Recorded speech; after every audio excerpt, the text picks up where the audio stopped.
15. At Serpent Coil Mountain, the gods give secret protection. At Eagle Grief Stream, the horse of the will is reined. We were telling you about Pilgrim, who ministered to the Tang monk faithfully as they advanced toward the west. They traveled for several days under the frigid sky of midwinter. A cold wind blew fiercely, and slippery icicles hung everywhere. They traversed a tortuous path of hanging gorges and cliffs. A parlous range tiered with summits and peaks. As Tripitaka was riding along on his horse, his ears caught the distant sound of a torrent. He turned to ask, "Wukong, where is that sound coming from?" Pilgrim said, "The name of this place, I recall, is Serpent Coil Mountain, and there is an Eagle Grief Stream in it. I suppose that's where it's coming from." Before they had finished their conversation, they arrived at the bank of the stream. Tripitaka reined in his horse and looked around. He saw a bubbling cold stream piercing through the clouds. Its limpid current reddened by the sun. Its splatter in night rain stirs quiet vales. Its colors glow at dawn to fill the air. Wave after wave seems like flying chips of jade. Their deep roar resonant as the clear wind. It flows to join one vast stretch of smoke and tide, where gulls are lost with egrets but no fishers bide. Master and disciple were looking at the stream, when there was a loud splash in midstream and a dragon emerged. Churning the waters, it darted toward the bank and headed straight for the priest. Pilgrim was so startled that he threw away the luggage, hauled the master off his horse, and turned to flee with him at once. The dragon could not catch up with them, but it swallowed the white horse, harness and all, with one gulp before losing itself again in the water. Pilgrim carried his master to high ground and left the priest seated there. Then he returned to fetch the horse and the luggage. The load of bags was still there, but the horse was nowhere to be seen. Placing the luggage in front of his master, he said, "Master, there's not a trace of that cursed dragon, which has frightened away our horse."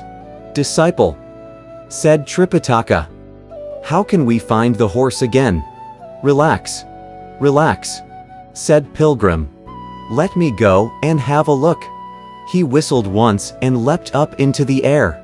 Shading his fiery eyes and diamond pupils with his hand, he peered in all four directions, but there was not the slightest trace of the horse.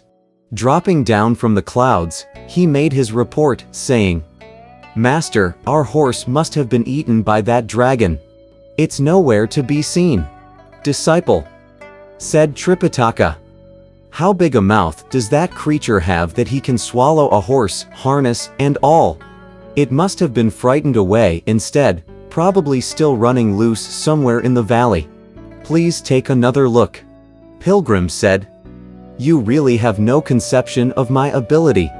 This pair of eyes of mine in daylight can discern good and evil within 1,000 miles. At that distance, I can even see a dragonfly when it spreads its wings. How can I possibly miss something as big as a horse? If it has been eaten," said Tripitaka, "how am I to proceed? Pity me. How can I walk through those 1,000 hills and 10,000 waters?" As he spoke, tears began to fall like rain. When Pilgrim saw him crying, he became infuriated and began to shout, "Master, stop behaving like a namby-pamby. Sit here. Just sit here. Let Old Monkey find that creature and ask him to give us back our horse. That'll be the end of the matter." Clutching at him, Tripitaka said, "Disciple, where do you have to go to find him? Wouldn't I be hurt if he should appear from somewhere after you are gone? How would it be then if both man and horse should perish?" At these words, Pilgrim became even more enraged. "You're a weakling. Truly a weakling," he thundered. "You want a horse to ride on, and yet you won't let me go. You want to sit here and grow old, watching our bags." As he was yelling angrily like this, he heard someone calling out in midair, "Great sage son, don't be annoyed. And stop crying, royal brother of Tang. We are a band of deities sent by the Bodhisattva Guanyin to give secret protection to the scripture Pilgrim. Hearing this, the priest hastily bowed to the ground.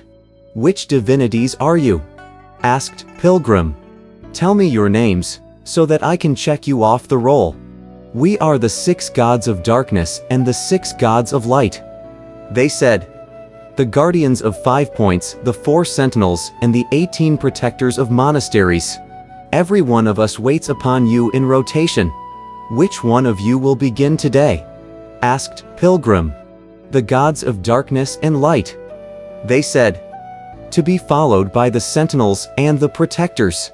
We guardians of 5 points, with the exception of the golden-headed guardian, will be here somewhere night and day." "That being the case," said Pilgrim, "those not on duty may retire, but the first 6 gods of darkness, the day sentinel, and the guardians should remain to protect my master. Let Old Monkey go find that cursed dragon in the stream, and ask him for our horse."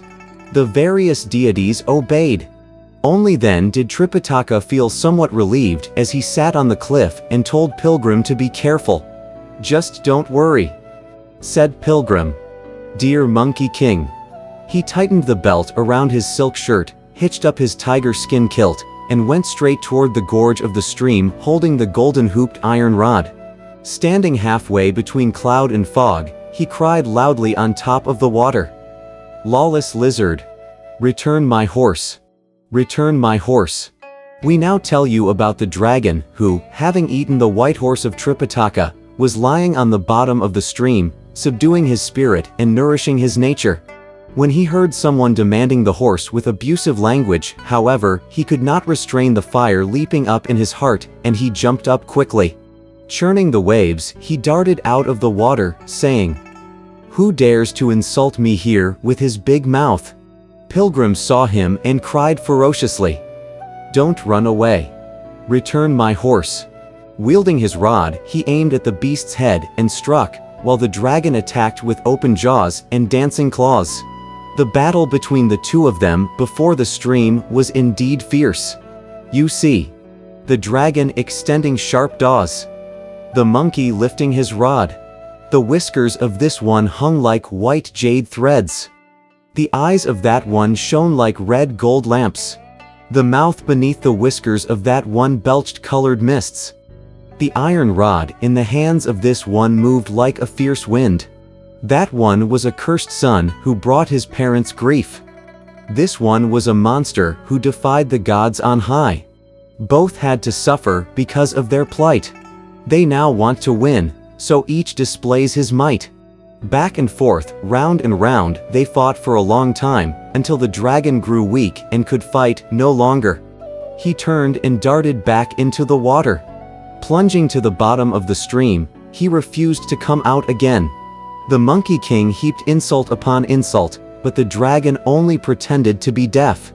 Pilgrim had little choice but to return to Tripitaka, saying, "Master, that monster made his appearance as a result of my tongue lashing. He fought with me for a long time before taking fright and running. He's hiding in the water now and refuses to come out again. Do you know for certain that it was he who ate my horse?" asked Tripitaka. "Listen to the way you talk," said Pilgrim. "If he hadn't eaten it, would he be willing to face me and answer me like that? The time you killed the tiger," said Tripitaka. "You claimed that you had the ability to tame dragons and subdue tigers. Why can't you subdue this one today?"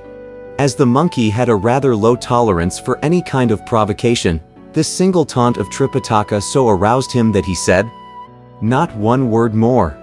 Let me go and show him who is master." With great leaps, our Monkey King bounded right to the edge of the stream. Using his magic of overturning seas and rivers, he transformed the clear, limpid water of the Eagle Grief stream into the muddy currents of the Yellow River during high tide. The cursed dragon in the depth of the stream could neither sit nor lie still for a single moment. He thought to himself, "Just as blessing never repeats itself, so misfortune never comes singly. It has been barely a year since I escaped execution by heaven and came to bide my time here, but now I have to run into this wretched monster who is trying to do me harm. Look at him." The more he thought about the matter, the more irritated he became. Unable to bear it any longer, he gritted his teeth and leapt out of the water, crying, "What kind of monster are you? And where do you come from, that you want to oppress me like this?" "Never mind where I come from," said Pilgrim. "Just return the horse, and I'll spare your life." "I've swallowed your horse into my stomach," said the dragon. "So how am I to throw it up?" "What are you going to do if I can't return it to you?" Pilgrim said. "If you don't give back the horse, just watch for this rod. Only when your life becomes a payment for my horse will there be an end to this matter." The two of them again waged a bitter struggle below the mountain ridge. After a few rounds, however, the little dragon just could not hold out any longer. Shaking his body, he changed himself into a tiny water snake and wriggled into the marshes. The Monkey King came rushing up with his rod and parted the grass to look for the snake, but there was not a trace of it. He was so exasperated that the spirits of the 3 worms in his body exploded and smoke began to appear from his 7 apertures. He recited a spell beginning with the letter O, and summoned the local spirit and the mountain god of that region. The 2 of them knelt before him, saying, "The local spirit and the mountain god have come to see you. Stick out your shanks," said Pilgrim, "and I'll greet each of you with 5 strokes of my rod just to relieve my feelings." "Great sage," they pleaded, "please be more lenient and allow your humble subjects to tell you something." "What have you got to say?" said Pilgrim.